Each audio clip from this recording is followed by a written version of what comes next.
Islomiy moliyalashtirish tizimi bizni davlatimiz uchun, bizni umuman moliyaviy tizimimiz uchun yangilik bo'lib kirib kelyapti.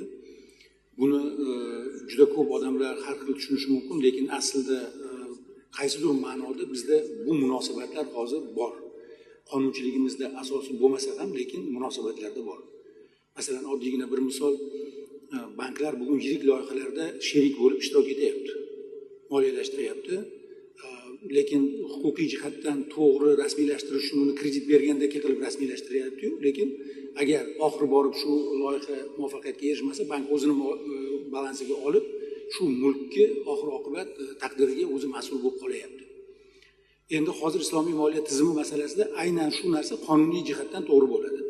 Islomiy moliya umuman bir narsani aytishimiz kerak, dunyoda juda katta investitsion oqimi bor islomiy moliyalashtirish tizimi bo'yicha va shu oqim bugun bizning mamlakatimizga kirayotgani yo'q. Chunki qonunchiligimiz ruxsat bermaydi. Agar biz hozir qonunchiligimizda shu muvofiqlashtirishlarni amalga oshiradigan bo'lsak, ishonchinglar komil bo'lsin, juda katta investitsion oqimlar keladi. Huquqiy jihatdan to'g'ri maydon yaratilganligi uchun. Va bu yerda eng asosiy e'tibor berishimiz kerak bo'lgan bitta narsa, jaydaricha tilda gapiradigan bo'lsak, o'zimizni banklar bir tadbirkorga pul berganda foizsiz pul berishga haqqi yo'q, qonun taqiqlaydi. Albatta 100 so'm bersa 124 so'm qilib qaytarib olishi shart, qonunda belgilangan, foizga beriladi. Va hozir qonunga kiritib kiritilayotgani boshqacha shakllar degani bu bank demak sherik sifatida ham tadbirkorning yonida puli bilan ishtirok etishi mumkin. Va daromadigagina sherik bo'ladi. Tadbirkor qachonki bir loyihani amalga oshirib o'shani daromadini ko'rsa, daromadiga sherik bo'ladi. Ya'ni biz aslida tadbirkorlar sinfini mana shunday qilib yaratishimiz mumkin. Va bugun afsus bilan aytish kerak, mana bu qora iqtisodiyot deydimi, yashirin iqtisodiyotimizning juda ko'p qismidagi asosiy urg'u ham shu bilan bog'liq. Xohlaymizmi, yo'qmi, O'zbekiston baribir e'tiqod nuqtai nazaridan islom ustuvor bo'lgan davlat.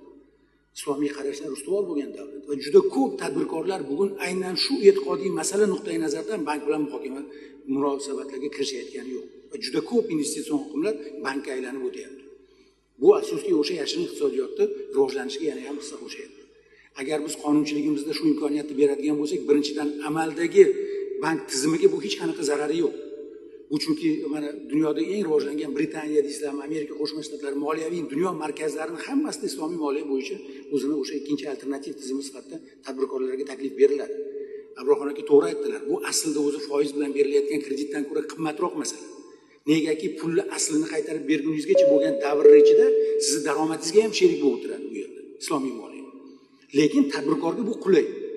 Tadbirkor amalga oshishi, oshmasligi aniq bo'lmagan bir loyihaga pul tikilayotgan paytida orqasidan kimdir qarzsan deb boshida nima qilsan ham qarzingni to'laysan, garovingni 2 barobar qaytarib berasan degan qarashdan ko'ra yonida daromad ko'rsang sheriging bo'laman men. Sani yiqilib tushingdan men manfaatdor emasman degan sherikka turishni afzal biladi. Qimmatroq bo'lsa ham. Aynan shu sababli bugungi kunda bizning iqtisodiyotimizda tadbirkorlik rivojlanishi qiyin bo'layotgan bir paytda, moliyaviy investitsion oqimlarda bank va tadbirkor orasidagi turli tushunmovchiliklar bo'layotgan bir paytida aynan shu alternativ taklif bugun iqtisodiyotimiz rivojlanishiga o'zini sezilarli ta'sirini ko'rsatadi. Tushunish mumkin, qonunchiligimizda hali bu yangi bo'lgani uchun ayrim nuqtalarda bir-biriga kesishmovchiliklar paydo bo'lib qoladi. Ayrim nuqtalarda yana ham takomillashtirishga zarurat paydo bo'ladi. Lekin kelinglar tan olaylik, ko'pgina qonunchilikka qabul qilganimizdan keyin ayrim nuqtalarda kesishmovchiliklar bo'lsa, kelishmovchiliklar bo'lsa, agar to'g'rilayapsiz-ku yana qonun. Aynan shu sababli bu tizimni ham biz agar qo'llab-quvvatlab O'zbekistonning moliyaviy institutlarini yanada boyitish uchun agar bu qonundagi o'sha o'zgarishlarni qo'llab-quvvatlaydigan bo'lsak, o'ylaymanki, bundan faqat tadbirkorlarimiz, iqtisodiyotimiz va O'zbekistonimizning iqtisodiy rivojlanishi uchun juda yaxshi ish qilgan bo'lamiz. Qonun loyihasini qo'llab-quvvatlashga chaqiraman. Partiyamiz fraksiyada to'liq qo'llab-quvvatlaganligini ma'lumot uchun aytmoqchiman. Rahmat.